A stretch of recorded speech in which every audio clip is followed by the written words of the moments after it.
عزرا کی کتاب، اس کا پہلا باب اور اس کی پہلی 4 آیات۔ آج سے تقریباً 2 ہفتے پہلے میں سنگاپور میں تھا۔ میرے ساتھ جو دوست تھے وہ کافی ایکسائٹڈ تھے، اور جو بھی میرے بارے میں سنتا تھا کہ میں وہاں پہ وہ بڑا خوشی سے ایکسائٹڈ ہو جاتا تھا۔ لیکن وہاں پر جا کر مجھے یہ احساس ہوا کہ شادمانی اور خوشی صرف خدا کے حضور میں ہے۔ وہاں کی ہر چیز، وہاں کا کلچر، ہر چیز جو کچھ میں نے وہاں پر دیکھا وہ میرے لیے بالکل نارمل تھا، کیونکہ مجھے وہاں پر جا کر یہ احساس ہوا کہ خوشی صرف خدا کے حضور میں ہے۔ تو میں نے اس بات کے لیے خدا کا شکر بھی کیا کہ خداوند نے ہم پر یہ فضل کیا ہے کہ ہم خدا کی حضوری میں جاتے ہیں۔ دیکھیں گے خدا کے پاک کلام میں سے عزرا کی کتاب، اس کا پہلا باب اور اس کی پہلی 4 آیات۔ اور شاہ فارس خورس کی سلطنت کے پہلے سال میں، اس لیے کہ خداوند کا کلام جو یرمیہ نبی کی زبانی آیا تھا پورا ہو، خداوند نے شاہ فارس خورس کا دل ابھارا، سو اس نے اپنی تمام مملکت میں منادی کرائی اور اس مضمون کا فرمان بھی لکھا کہ شاہ فارس خورس یوں فرماتا ہے کہ خداوند آسمان کے خدا نے زمین کی سب مملکتیں مجھے بخشی ہیں، اور مجھے تاکید کی ہے کہ میں یروشلم میں جو یہودا میں ہے اس کے لیے ایک مسکن بناؤں۔ بس تمہارے درمیان جو کوئی اس کی ساری قوم میں سے ہو، اس کا خدا اس کے ساتھ ہو، اور وہ یروشلم کو جو یہودا میں ہے جائے، اور خداوند اسرائیل کے خدا کا گھر جو یروشلم میں ہے بنائے۔ خدا وہی ہے، اور جو کوئی کسی جگہ جہاں اس نے قیام کیا باقی رہا ہو، تو اسی جگہ کہ لوگ چاندی اور سونے اور مال اور مویشی سے اس کی مدد کریں، اور علاوہ اس کے وہ خدا کے گھر کے لیے جو یروشلم میں ہے رضا کے ہدیے دے۔ آمین۔ یہ جو ہم نے پیسج پڑھا ہے، اس کا پس منظر یہ ہے، جو آغاز ہے اس کا وہ یہ ہے کہ ایک بادشاہ کا ذکر ہے، فارس خورس، اور لکھا ہے کہ جب فارس خورس بادشاہ بنا تو اس وقت خدا کا وہ کلام جو خدا نے یرمیہ نبی کی معرفت کیا تھا پورا ہوا تھا۔ وہ کلام کیا تھا؟ اس وقت یہودا جو تھے وہ بت پرستی میں گرے ہوئے تھے، اور اس دور میں یرمیہ نبی کا دور تھا، اور خدا نے یرمیہ نبی کی معرفت کلام کیا کہ اگر یہ میرے لوگ بت پرستی سے توبہ کر کے میری طرف مڑیں گے تو میں ان کو معاف کر دوں گا، اگر یہ نہیں مڑیں گے تو میں ان کو 70 سال کے لیے بابل کی اسیری میں بھیج دوں گا، اور 70 سال کے دوران میں یہ 70 سال تک یہ بابل کے اندر اسیر رہیں گے، غلام رہیں گے، اور ان پر ظلم کیا جائے گا، اور یروشلم اور ہیکل جو ہے وہ برباد کر دی جائے گی۔ لیکن جب یہ 70 برس پورے ہو گئے ہیں تب یہ کلام لکھا گیا، عزرا کی کتاب، تو اسی کلام کو یاد کیا گیا کہ خدا نے وہ کلام جو یرمیہ نبی کی معرفت کیا تھا کہ میں 70 سال کے بعد واپس یروشلم کو بحال کر دوں گا، تو ہم نے لکھا ہے کہ وہ کلام پورا ہوا۔ میرے عزیزو، اس زمین پر سب سے اہم چیز کسی بھی انسان کے لیے خدا کا کلام ہے، اور یہاں پر بھی ہم نے دیکھا کہ خدا کا کلام جو یرمیہ نبی کی معرفت دیا گیا تھا، خدا نے اس کلام کو پورا کیا۔ اگر ہم یسایہ نبی کے صحیفے کو پڑھیں، اس کے 45ویں باب کی پہلی 4 آیات، تو وہاں پر لکھا ہے کہ خداوند نے فارس خورس کے لیے کے حق میں یوں فرماتا ہے کہ میں نے اپنے بندہ اپنے خادم یعقوب اور اسرائیل کے لیے کی خاطر تجھے نام لے کر بلایا ہے۔ یعنی خدا کا یہ منصوبہ تھا، خدا نے پہلے سے ہی یہ ظاہر کر دیا تھا کہ میں فارس خورس کو بلاؤں گا اور اس کے دور کے اندر اپنے کلام کو پورا کروں گا۔ اور خدا کا کلام یہ تھا کہ اسرائیلی لوگ جو ہیں وہ اسیری کے ملک سے نکل کر، غلامی کے ملک سے نکل کر واپس یروشلم میں جائیں گے، اور یروشلم بحال ہوگا، اور یروشلم تعمیر کیا جائے گا، اور یروشلم کے اندر ہیکل جو برباد ہو چکی تھی پھر سے بنائی جائے گی، اور وہاں پہ پھر سے پرستش ہوگی۔ کس طرح سے دیکھیں خدا اپنے کلام کو پورا کر رہا ہے۔ خدا اس زمین کے تمام حالات کو کنٹرول کر رہا ہے، خدا بادشاہتوں کو کنٹرول کر رہا ہے۔ اس سے پہلے کہ فارس خورس بادشاہ بنتا، وہاں پر بابل کا بادشاہ تھا، بابل کے ملک کا بادشاہ تھا، اور فارس کے بادشاہ نے اس پر حملہ کیا اور یہ سپر پاور بن گیا۔ خدا فارس خورس کو سامنے لے کر آیا ہے تاکہ اپنی قوم کو بحال کرے،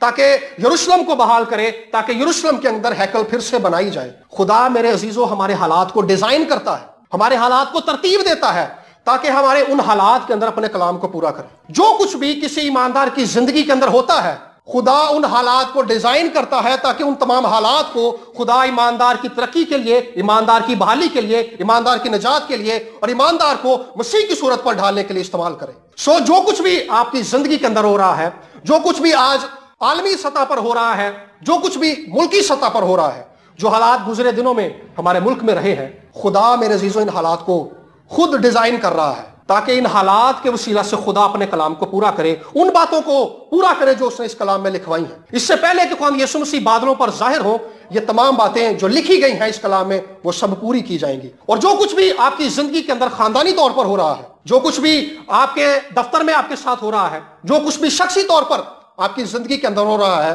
لڑائی جھگڑے ہیں، اگر آپ کے دفتر میں آپ کی مخالفت ہے، اگر آپ کی دعاؤں کے سنے جانے میں رکاوٹ ہے، تو میرے عزیزو یہی وہ حالات ہیں جن کو خدا ترتیب دے رہا ہے تاکہ ان حالات کے اندر آپ خدا کے حضور میں جائیں۔ اس سے پہلے کہ یہ 70 سال پورے ہوتے، بنی اسرائیل قوم نے ایک دکھ سہا ہے، ایک اذیت سہی ہے، اور جیسے ہی وہ 70 سال پورے ہو گئے ہیں، دانیل نبی خداوند کے حضور میں جاتا ہے، دانیل کی کتاب میں اس کی دعا درج ہے، اور دانیل خدا کے حضور میں درخواست کرتا ہے کہ خداوند تو نے کہا تھا یرمیہ نبی کی معرفت کہ 70 سال کے بعد تیری قوم اسرائیل پھر سے بحال کر دی جائے گی، اور پھر ہم دیکھتے ہیں کہ خداوند نے اس کلام کو یہاں پر پورا کیا۔ اس کتاب کا آغاز ہی اس بات سے ہو رہا ہے کہ وہ کلام جو خدا نے یرمیہ نبی کی معرفت فرمایا تھا، خدا نے اس دور کے اندر پورا کیا ہے۔ میرے عزیزو، جو کلام خدا نے آپ میں سے ہر ایک کی معرفت کیا ہے، آپ کے بارے میں کیا ہے، آپ سے شخصی طور پر کیا ہے، یہاں کلام سناتے ہوئے خدا نے آپ میں سے کسی سے جو کلام کیا ہے، یا نبوتی طور پر علمیت کے کلام کے وسیلہ سے خدا نے جو کچھ بھی آپ سے کہا ہے، وہ آپ کی زندگی کے اندر وقت پر پورا کیا جائے گا۔ بعض اوقات ہوتا یہ ہے کہ ہم خدا کے کلام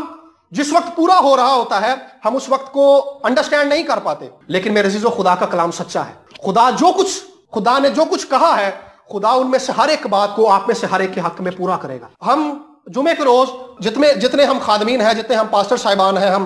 دعا کرتے ہیں، اور اس دعا کے دوران میں خدا نے پادری صاحب کے وسیلہ سے یہ کلام کیا تھا، اور اس سے پہلے سے خدا ہماری کلیسیا سے یہ کلام کر رہا تھا کہ میں اس کلیسیا کو بڑھاؤں گا، اس کی حدود کو بڑھاؤں گا، اور زمین کی انتہا تک لے کر جاؤں گا۔ اور خدا نے یوٹیوب کو استعمال کیا، اور یوٹیوب کے وسیلہ سے خدا نے اس کلیسیا کو، ان پیغامات کو جو یہاں سے سنائے جا رہے ہیں، خدا نے 90 ملکوں کے اندر اس کو پھیلا دیا ہے، اور 90 ملکوں کے اندر ان سے ان کا ہمیں فیڈ بیک آیا ہے۔ دیکھیں خدا جو کلام کر رہا ہے، خدا وقت گزرنے کے ساتھ ساتھ کس طرح سے اس کلام کو پورا کر رہا ہے۔ اور آپ یقین کریں کہ اس سے پہلے کہ میں جاتا سنگاپور، تو میرے پاس کچھ بھی انتظام نہیں تھا جانے کے لیے، یہ سب کچھ میرے آفس نے میرے لیے ارینج کیا کہ میں جاؤں،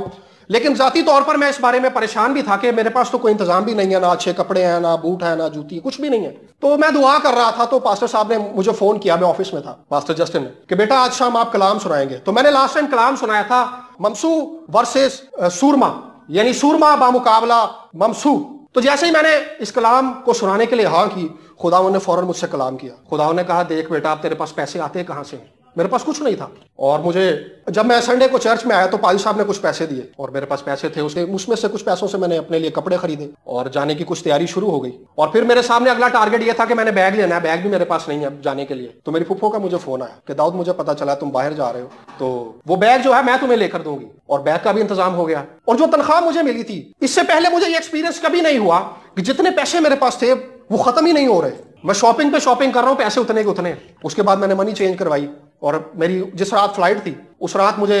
بھائی شفیق آئے میرے گھر میں، انہوں نے کہا بھائی جانے کا کیا انتظام ہے؟ میں نے کہا جی جانے کا انتظام خدا نے کر دیا ہے۔ اس نے کہا جی خدا نے مجھے بھی کہا ہے کہ جا کے تو بھی انتظام کر کے آ اس کے لیے کچھ۔ میں نے کہا جی انتظام خدا نے کر دیا ہے، تو انہوں نے بھی مجھے کچھ پیسے دے دیے۔ تو میں بڑا خوش تھا کہ خدا نے سب کچھ انتظام کر دیا ہے، لیکن میرے لیے سب کچھ نارمل تھا، کیونکہ مجھے پتا تھا کہ جو کچھ ہوا ہے خدا نے ان حالات کو ترتیب دیا ہے، اور جو کلام خدا نے مجھ سے کیا تھا کہ اب دیکھ تو پیسے آتے کہاں سے ہیں، مجھے تو اندازہ بھی نہیں تھا، نہ ہی مجھے پتا تھا کہ کہاں سے آئیں گے، کیونکہ خدا نے مجھ سے یہ کہا تھا کہ یہ کلام سنانا ہے جو لاسٹ ٹائم میں نے سنایا تھا۔ تو اس کلام کے لیے صرف ایک خیال میرے دل میں تھا، اور اس خیال کو لے کر میں یہاں پہ آ کے کھڑا ہو گیا تھا اور یہ کلام سنایا۔ اور آپ یقین کریں وہاں پر جب میں چلا گیا تو میرے باس نے مجھ سے کہا کہ ہمارے دفتر کا اصول نہیں ہے کہ ہم کسی بندے کو پاکٹ منی دیں، انہوں نے مجھے پاکٹ منی بھی دی وہاں پہ شاپنگ کرنے کے لیے۔ تو خدا بات ہم کر رہے ہیں کہ خدا جو کلام کرتا ہے، خدا اس کلام کو پورا کرتا ہے۔ وہ کلام جو خدا نے آپ میں سے ہر ایک کے لیے کیا ہے، خاندانی طور پر بھی، شخصی طور پر بھی، اور کلیسیائی طور پر بھی، اور ملکی طور پر بھی، خدا اس میں سے ہر ایک بات کو پورا کرے گا، کیونکہ خدا کا کلام سچا ہے۔ بعض اوقات ہم سوچتے ہیں کہ خدا کوئی ڈرامیٹک طریقے سے، ایک نئے انداز سے جو بڑا ہی غیر معمولی ہو ہم سے کلام کرے، لیکن خدا بڑے عام سے طریقے سے ہم سے کلام کرتا ہے۔ اور جب خدا ہم سے کلام کرتا ہے تو کیونکہ وہ زیادہ ڈرامیٹک نہیں ہوتا، وہ بہت ہی عام ہوتا ہے، تو ہمیں شک ہونے لگتا ہے کہ یہ شاید خدا کا کلام نہیں ہے۔ لیکن کسی بھی ایماندار کے اندر سب سے زیادہ جستجو اس بات کے لیے ہونی چاہیے کہ خدا مجھ سے کلام کرے۔ اگر اس کتاب کو جب ہم آگے پڑھتے ہیں تو بہت ساری ایسی جگہ ہیں جہاں پر ہمیں یہ بات پڑھنے کو ملتی ہے کہ خدا نے اپنے کلام کے وسیلہ سے انہیں تقویت بخشی۔ تو آگے جا کے ہم دیکھیں گے اس بات کو بھی کہ کس طریقے سے خدا اپنے کلام کے وسیلہ سے